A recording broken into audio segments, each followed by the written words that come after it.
All right, guys, today the Bearded Wonder is going to explain the Great Depression.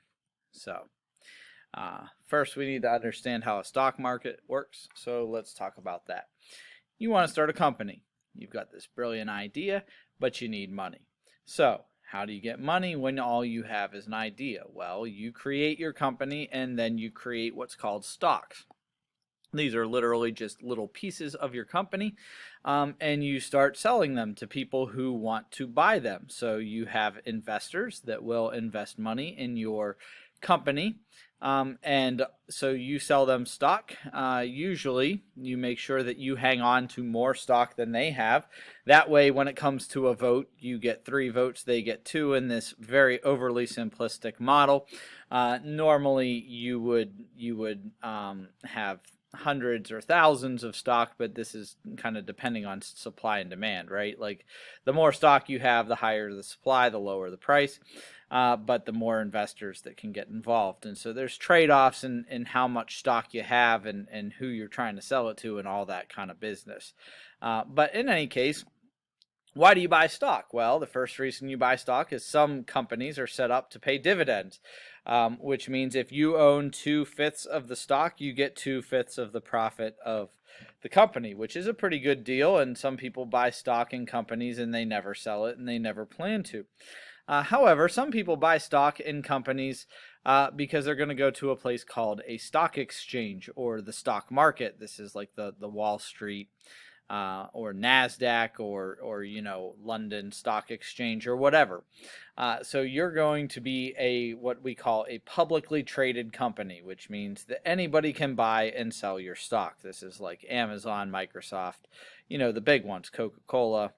And so basically investors buy the stock because they understand that supply and demand is going to control the price of that stock. So when they buy it, it's usually fairly inexpensive. And if the company does well, they're going to make money. And so that's kind of that stock price that you see there. And it's determined by supply and demand. So let's say the company has some good news and they release it in an official report. Well, now all of a sudden the demand goes up, and when the demand goes up, the price goes up, and when the price goes up, you have more people selling, and eventually you reach a market equilibrium again, but now the price is higher than it was before.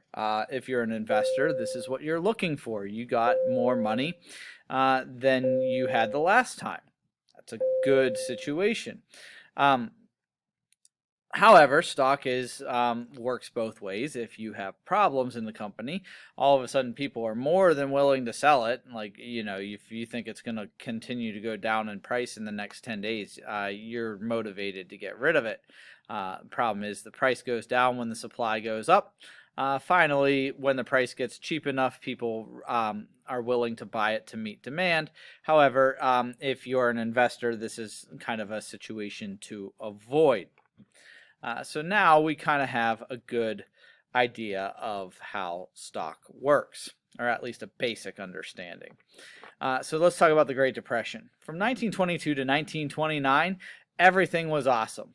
We could sing the Lego movie, "Everything is Awesome." And basically it was 1922 to 1929. People just kept thinking that everything was awesome in the stock market, which caused the demand for stocks to go way up. You had people literally thinking that stocks would go up forever. And so prices of stocks skyrocketed. And you had companies starting to look at this and be like, yeah, but we're not that good. But it didn't matter because people just kind of thought this is going to go on forever. And you had, the people on Wall Street basically saying, shut up, don't tell them it's not that great. And all the while you have people starting to realize, like, there's no way it's this good.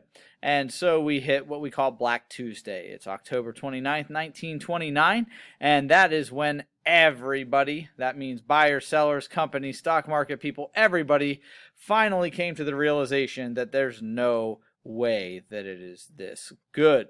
Well, when that happens, the supply skyrocketed. Everybody wanted to sell, nobody wanted to buy.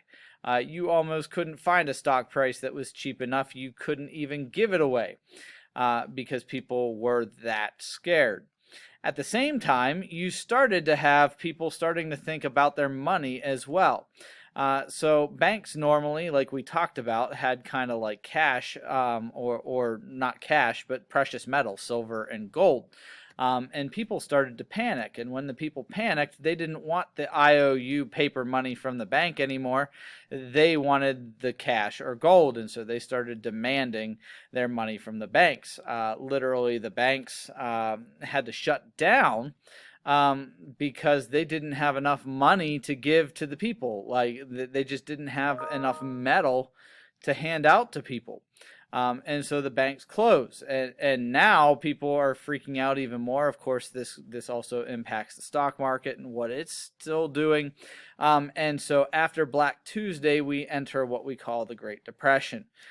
Things get hard. Banks don't loan money anymore. Companies start needing money to run because people aren't buying things from them anymore. So they go to the bank, hey, can you give us a loan? The bank's like, look, we got our own problems, dude.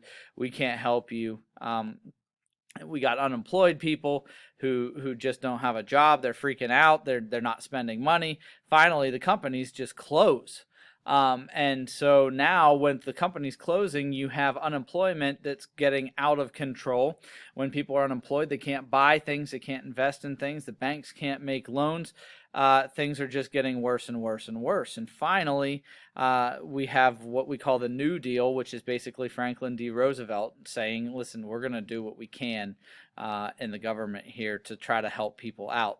But really, it's a long process and it's a mess. The government's they're trying to hire people and do other things like that, running up the debt in order to do it, trying to give money to the banks to make loans again, all of that kind of stuff. But that's basically what kind of starts and heads off the Great Depression.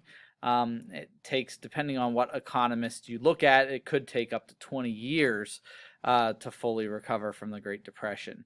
And so that's basically how everything happened, or at least on the economic side of things, how it worked. Thanks for watching. Hope you have a good day.